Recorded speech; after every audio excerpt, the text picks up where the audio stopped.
Assalamualaikum warahmatullahi wabarakatuh. Teman-teman netizen, pada hari ini bersama Rifki Channel akan membahas tentang pandemi COVID-19. Nah, kita rasakan bersama hari ini bahwa kasus COVID-19 di Indonesia itu semakin meningkat. Walaupun pemerintah sudah melakukan edukasi yang masif kepada seluruh masyarakat tanpa terkecuali dengan melibatkan seluruh komponen pemerintahan, provinsi, kabupaten, kota, hingga ke tingkat RT RW, desa. Namun masih saja ada sekelompok masyarakat, oknum-oknum itu sendiri yang tidak patuh terhadap pencegahan COVID-19 ini. Bahkan ada di daerah yang melakukan perlawanan, yaitu sekelompok masyarakat yang datang menjemput paksa pasien di salah satu rumah sakit di salah satu kota di provinsi Sulawesi Selatan. Dia menjemput paksa pasien itu dan melakukan perlawanan terhadap pihak keamanan dalam hal ini TNI Polri. Salah satu pencegahan COVID yang dilakukan oleh pemerintah yang digalakkan sampai hari ini, pertama itu cuci tangan. Biasakan kita melakukan cuci tangan dimanapun dan kapanpun, sebelum dan sesudah beraktivitas, Contoh misalnya untuk cuci tangan seperti ini caranya menurut WHO. Cuci tangan seperti ini itu harus dibersihkan punggung tangan, di dalam tangan juga seperti ini, sela-sela jari, ingat sela-sela jari sela-sela jari. Jangan lupa seperti ini, di tengah jari, telapak tangan ini, hingga di pergelangan tangan. Cuci tangan jangan lupa pakai sabun, biasakan seperti itu. Nah, yang kedua itu physical distancing. Kita dilarang untuk berdekatan, setidaknya jarak minimal 1 meter antar lawan bicara, antar satu orang ke orang lain. Itu. Yang ketiga social distancing, dilarang berkerumun di tempat-tempat keramaian. Namun dilema pemerintah hari ini ketika ingin menerapkan pencegahan COVID ini,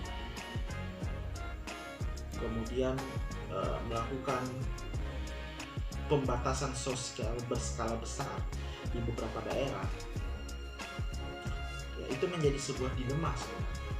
Di sisi lain, pemerintah ingin melakukan pencegahan kasus pandemi COVID ini di Indonesia, namun di sisi lain pemerintah ingin tetap bagaimana roda ekonomi, perputaran ekonomi di Indonesia itu harus tetap jalan. Jadi harus beriringan. Nah, ini menjadi sebuah dilema, ini menjadi sebuah tantangan dalam proses pemerintahan di Indonesia. Ketika pencegahan COVID ini diprioritaskan tetap kita laksanakan, namun pemerintah tetap menginginkan bahwa roda perekonomian itu tetap berjalan. Nah, untuk mensinkronkan antara kedua komponen ini, bagaimana pencegahan COVID tetap jalan, bagaimana perputaran ekonomi tetap jalan, salah satu cara pemerintah yang harus pemerintah lakukan adalah yang sudah dilakukan kemarin, itu memastikan bantuan, memastikan bantuan kepada seluruh masyarakat yang terkena dampak, walaupun memang menengah ke atas ataupun menengah ke bawah. Namun yang kita harus prioritaskan di sini sebenarnya menengah ke bawah, dalam hal ini masyarakat yang tidak mampu. Namun dalam proses bantuan ini turun, masih ada beberapa di daerah misalnya, masih ada di beberapa daerah misalnya yang bantuannya itu tidak sepenuhnya turun, selalu ada potongan di berbagai tingkatan. Nah, ini menjadi sebuah kendala sebenarnya. Persoalan anggaran pun kita lihat belum sepenuhnya 100% cair, bahkan hanya beberapa persen saja. Nah, ini menjadi sebuah dilema besar, ini menjadi sebuah tantangan pemerintahan. Di sisi lain, edukasi yang masif sampai hari ini itu harus tetap dijalankan, walaupun memang dalam realitasnya masih ada sekelompok masyarakat yang belum taat aturan. Itu harus tetap kita galakkan, ya. Di sisi lain, salah satu yang harus kita lakukan sebenarnya di sini adalah bagaimana melibatkan seluruh komponen. Harus kita paksa dengan aturan-aturan, dengan kebijakan-kebijakan yang perlu kita lakukan, yang perlu kita realisasikan untuk membantu proses pencegahan COVID-19 di Indonesia. Kampanye masif, ya. Kampanye masif ini yang kita lakukan itu harus kreatif dan inovatif, ya. Melibatkan seluruh sosial media yang ada, melibatkan kaum milenial, kaum muda. Ini tidak bisa satu persatu ataupun parsial, hanya ada beberapa kelompok saja yang melakukan. Nah, ini harus kita libatkan seluruh komponen masyarakat, kaum muda di Indonesia, memaksimalkan jejaring sosial media, memaksimalkan kelompok-kelompok masyarakat, organisasi kepemudaan, ya, organisasi-organisasi kebetulan, sekelompok-kelompok masyarakat, ya. Bahkan kepala desa, RT RW pun harus kita libatkan secara masif, secara komprehensif untuk memberikan arahan, memberikan anjuran kepada seluruh masyarakat untuk mematuhi pencegahan COVID ini. Namun kita lihat, ya, masih ada saja beberapa daerah yang bermasalah.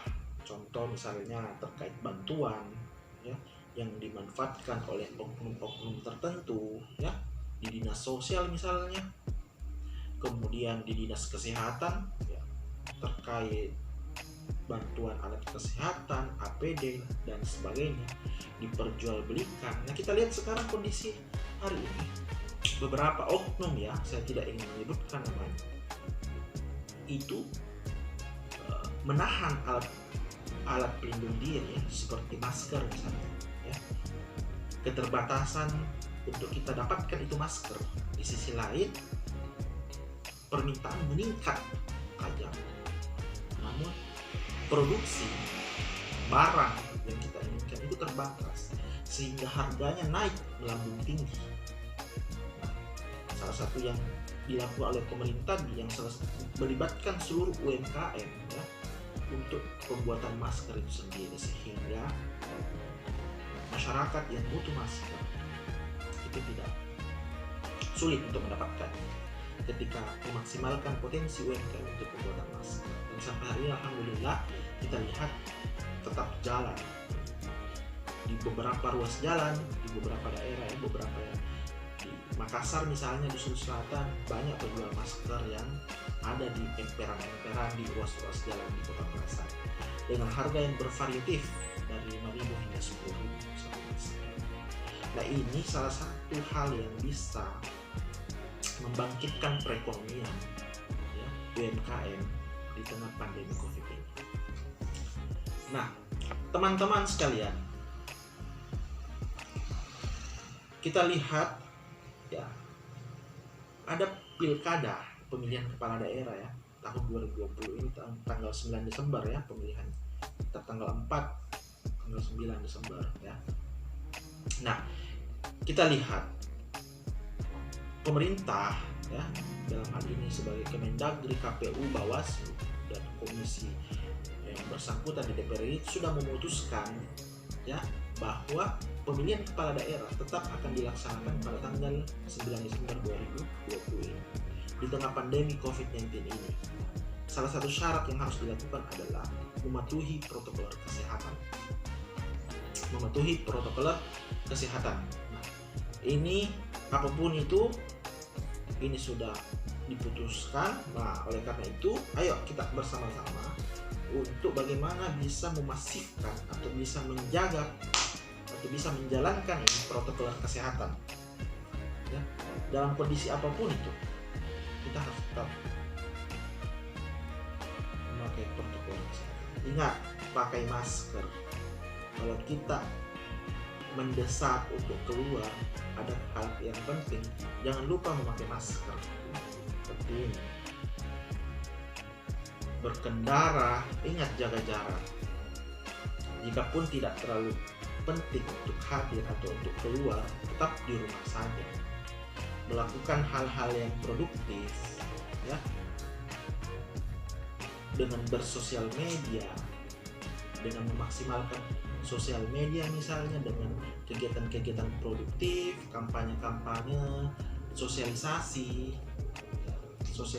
bagaimana pentingnya hidup bersih dan sehat, ya, bagaimana kampanye pencegahan COVID-19 seperti memakai masker, ya, seperti ini misalnya, social distancing, physical distancing.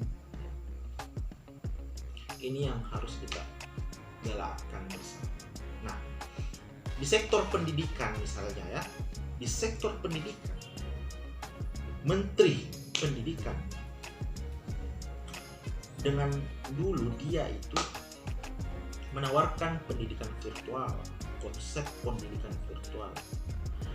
Mas Nadiem, ya, walaupun dia berlatar belakang sebagai CEO Gojek, ya, namun pada saat dia dilantik kemarin waktu sebagai Menteri Pendidikan dengan menawarkan pendidikan virtual, ya, banyak masyarakat yang pro dan kontra.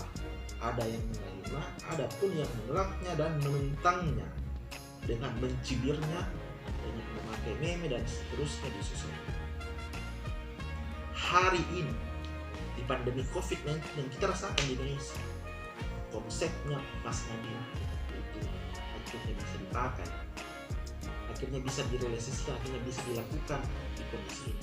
Dibutuhkan, sangat dibutuhkan. Kita lihat sekarang kondisi masyarakat. Apakah siap dengan kondisi ini? Apakah siap dengan SDM yang ada, dengan infrastruktur yang ada untuk melaksanakan pendidikan virtual?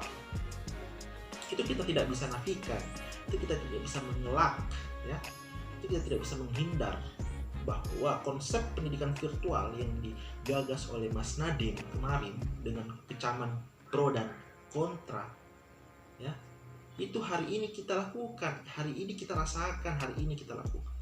Kita mau tidak mau kita laksanakan. Nah, sekarang apa kita sudah siap dengan pendidikan virtual sendiri? Pembangunan infrastruktur, persiapan infrastruktur, sarana prasarana, SDM, SDA dan seterusnya. Apakah siap untuk melakukan itu? Ini menjadi sebuah tantangan tersendiri. Sehingga pemerintah, ya, menggalakkan new normality. Nah, new normality ini adalah kondisi, ada situasi yang baru, ya, kebiasaan yang baru. Nah, yang bisa melakukan, daerah-daerah yang bisa melakukan konsep new normality ini adalah daerah-daerah yang mengalami penurunan, landai kasus COVID di daerahnya. Kemarin di Kota Makassar itu ditolak. Bahkan Gubernur Sulawesi Selatan, Prof. Nurdin Abdullah, mengganti 2 kali PJ wali kota karena itu kasus COVID di Kota Makassar misalnya khususnya ini semakin meningkat. Ini mempengaruhi, ya, Provinsi Sulawesi Selatan sebagai provinsi dengan jumlah kasus terbanyak di Indonesia, masuk 3 besar. Nah, ini menjadi sebuah tantangan tersendiri. Sekali lagi teman-teman, yang perlu kita lakukan bersama, ya, pertama, stop, ya, kita tidak boleh menyalahkan lagi pemerintah. Mengapa? Yang perlu kita lakukan hari ini adalah bagaimana bergotong royong bersama-sama menjadi garda terdepan pencegahan COVID-19 ini. Pemerintah dengan segala keterbatasannya yang kita rasakan bersamalah, sudah banyak utang dari dulu, ya. Kita tidak boleh lagi untuk menyalahkan pemerintah. Yang hari ini kita lakukan adalah membantu pemerintah, bukan lagi membantu, bersama-sama dengan pemerintah untuk mencegah COVID-19 ini. Tidak ada nilai ataupun tidak berguna pemerintah melakukan edukasi yang masif pada seluruh masyarakat ketika masyarakat itu tidak mampu mematuhi peraturan itu, tidak mampu mematuhi himbauan itu. Dan himbauan ini adalah sebenarnya demi kebaikan kita bersama. Ya, hal yang paling utama adalah bagaimana bisa menjaga kesehatan, perilaku hidup bersih dan sehat. Ya, dengan makan makanan yang seimbang, istirahat yang cukup, olahraga dan seterusnya, perilaku hidup bersih dan sehat. Ketika masyarakat sehat, maka perputaran ekonomi itu akan semakin lancar, semakin baik. Nah, ketika masyarakat tidak sehat, sakit, bagaimana melakukan atau mata pencaharian itu sendiri, bagaimana mencari sesuap nasi, mencari makan di luar sana. Mata pencaharian itu bagaimana bisa berjalan ketika masyarakat tidak sehat, misalnya sakit.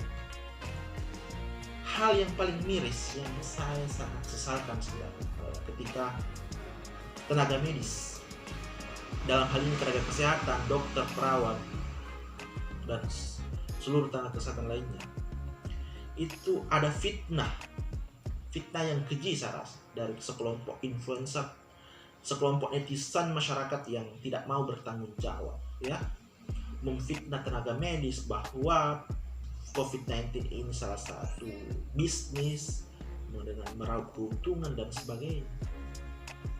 Ini menjadi dilema sebenarnya, ironi saya melihat kondisi masyarakat ini. Entah dengan cara seperti apa saya rasa menghadapi sekelompok masyarakat yang membuat kegaduhan, ya, melakukan gibah, membicarakan hal-hal yang tidak baik, ya, menyampaikan informasi-informasi yang hoax, ya, terkait tenaga medis. Namun di sisi lain, ketika masyarakat itu butuh pertolongan misalnya, mau di mana lagi kalau bukan ke rumah sakit misalnya, dan ketemu dokter untuk diperiksa.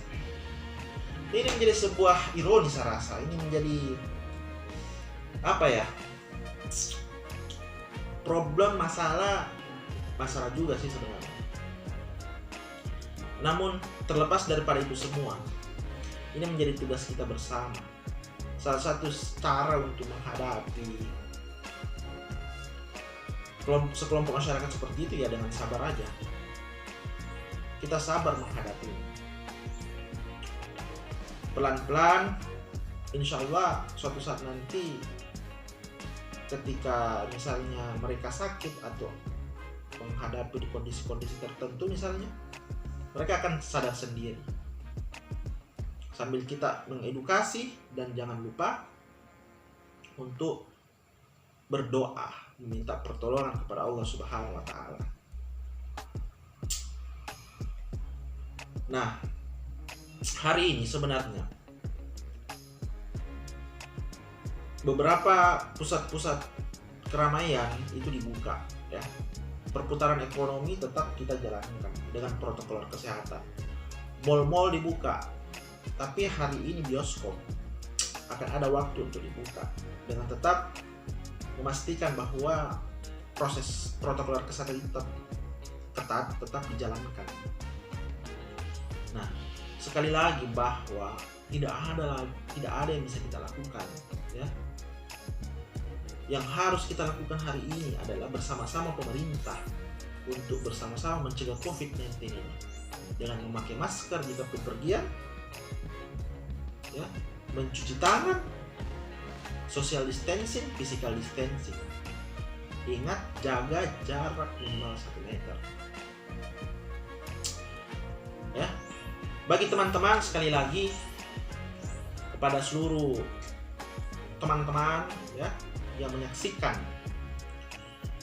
video ini di Rifki Channel, jangan lupa like, subscribe, dan share. Dan silakan berkomentar jika ada hal-hal saran untuk video-video selanjutnya di channel ini, di Rifki Channel. Sekali lagi, jangan lupa like, subscribe, and share video ini. Oke teman-teman, semoga video ini bermanfaat untuk kita semua. Sekali lagi, mari kita sama-sama, pemerintah bergandengan tangan, bersama-sama mencegah COVID-19 ini, agar bagaimana ke depan COVID-19 ini sudah tidak ada lagi di Indonesia, sehingga stabilitas ekonomi, kesehatan, pendidikan berjalan dengan situasi dan kondisi yang baru. Makna yang bisa kita dapatkan sebenarnya dalam kondisi seperti ini adalah bagaimana bisa kita menyadarkan diri kita untuk senantiasa hidup bersih dan sehat dalam kondisi apapun, ya, mencuci tangan, memakai masker, ya, dan sebagainya. Sekali lagi, ini untuk kehidupan kita menjadi lebih baik ke depan, sehat walafiat, sejahtera, ekonomi tetap jalan, dan perputaran perekonomian kehidupan ini bisa berjalan dengan sebagaimana mestinya. Baiklah, nantikan video-video saya selanjutnya. Saya Dr. Rifki. Terima kasih.